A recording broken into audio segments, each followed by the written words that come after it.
Develop your creativity. ये बात साबित हो चुकी है कि जो आदमी क्रिएटिवली सोचता है वो ही आगे बढ़ता है।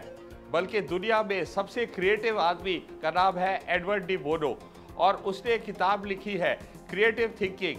उस क्रिएटिव थिंकिंग की किताब इतनी मज़ेदार है और इतने ख्याल लोगों को दी है कि लोगों की बिजनेसेस जो लाखपति थे वो करोड़पति बन गए इस किताब को पढ़ के। और एडवर्ड डी बोनो इस किताब लिखने के बाद वो मल्टीमिलियनेयर बन गया और उसके पास इतना पैसा हासिल हुआ इस किताब छपने के बाद कि उसने अपना द्वीप यानी कि आइलैंड खरीद लिया। तो दोस्तों, क्रिएटिव थिंकिंग एक ऐसी राज है जिससे कोई भी बंदा, कोई भी इंसान बहुत मशहूर बन सकता है। क्रिएटिविटी का मतलब ही ये है कि आप अपनी सोच में बदलाव लाओ और आप आगे बढ़ो। दुनिया के सबसे अमीर आदमी ग्रेजुएट्स नहीं हैं। क्या आपको ये बात मालूम थी? मुझे भी मालूम नहीं थी, क्योंकि मैं बहुत पढ़ता हूँ। मैंने ये बात अपने दिमाग में उतार दी और आज आप लोगों के साथ शेयर कर रहा हूँ। और दुनिया के सबसे अमीर आदमी ना तो ग्रेजुएट्स हैं और किंतु वो सब क्रिएटिव थिंकर्स हैं। वो हर एक समस्या को हर एक एंगल से दूसरे तरीके से देखते हैं, तीसरे तरीके से देखते हैं और वो बहुत आगे बढ़ते हैं। जो भी आदमी जिसने भी शान शौकत कुछ भी पाया है अपनी जिंदगी में वो क्रिएटिव थिंकर है।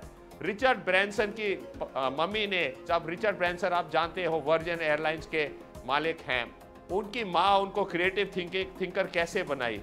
जैसे जब रिचर्ड छोटा ही था, 8 वर्ष का था, वो उनकी माँ ने उनको 50 किलोमीटर जब दूर थे घर से, एक ऐसी जगह जहाँ रिचर्ड का कोई आइडिया नहीं था, माँ ने उसको एक नक्शा दिया और बोला कि रिचर्ड ऐसे करो, तुम घर पहुँच जाओ अपने से, ये एक रोड मैप है, रोड का नक्शा है, तो ये नक्शा देख के घर पहुँच जाओ। वही रिचर्ड साइकिल में, जो पीछे बूट में लगी हुई थी गाड़ी में, साइकिल से अपने से पहुँचा। जब माँ ने देखा कि रिचर्ड ब्रैंसन ने बेटे ने ये काम कर लिया है, तब और मुश्किल काम दिया। 1-2 हफ्ते बाद बोला कि तुम्हारी आंटी रहती है अभी 3 दिन का दौरान, 3 दिन का सफ़र है, मैं तुमको ये थोड़े से पैसे देती हूँ, साइकिल में जाओ, ये है सैंडविच वगैरह खाने के लिए, अब अपने से वहाँ पहुँचो। और ठीक 3 दिन के बाद बेचारा साइकिल लेके सोच के अब मैं क्या करूँ, पूछ पाछ के और रोड मैप देख के पहुँचा। रिचर्ड ब्रैंसन आज टाइकून ऑफ द एयरलाइंस बोला जाता है, क्योंकि वो बहुत ही क्रिएटिव सोच के आदमी है। जब मैं बहुत ही बड़े एयर इंस्टीट्यूट में पढ़ाई करा रहा था और ये बच्चों को एयर होस्टेसेस की ट्रेनिंग दे रहा था, तो एक लड़की जिसमें बिल्कुल आत्मविश्वास बहुत कम था, वो बनना चाह रही थी ब्रिटिश एयरवेज की एयर होस्टेस। तो उसने मुझे पूछा कि सर मुझे आज मौका दिया जाए। तो मैंने बोला हाँ, मैं तुझसे यही उम्मीद थी कि तू अपना आगे हाथ खड़ा करेगी। और जब वो आई स्टेज पे, मैंने उसको बोला समझ ले कि तू दुनिया में सबसे कामयाब औरत है, एयर होस्टेस मतलब सबसे कामयाब है, और हम सब लोग गेस्ट हैं। तो उसको कुछ तो बताया ही था, आपने ट्रेनिंग तो दी थी। और दोस्तों, क्योंकि हमने उसके दिमाग में ये बात बिठाई कि तू सबसे काबिल है और सबसे बेस्ट एयर होस्टेस है पूरी दुनिया में, और उसने हमको सर्विंग शुरू कर दी।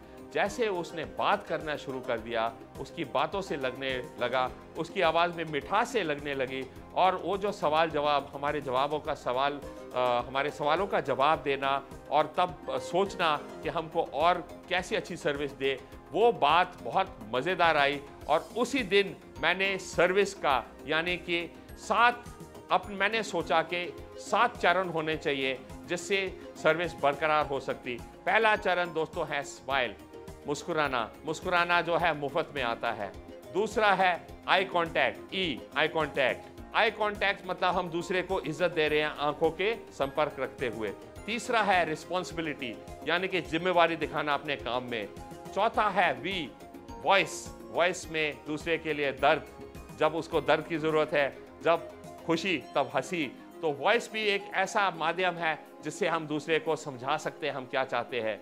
फिर है आई, इनिशिएटिव यानी कि पहल करना, और आखिरी but not least, execute your promises to the customer, यानी कि जो वचन दिया उसको हमको निभाना चाहिए।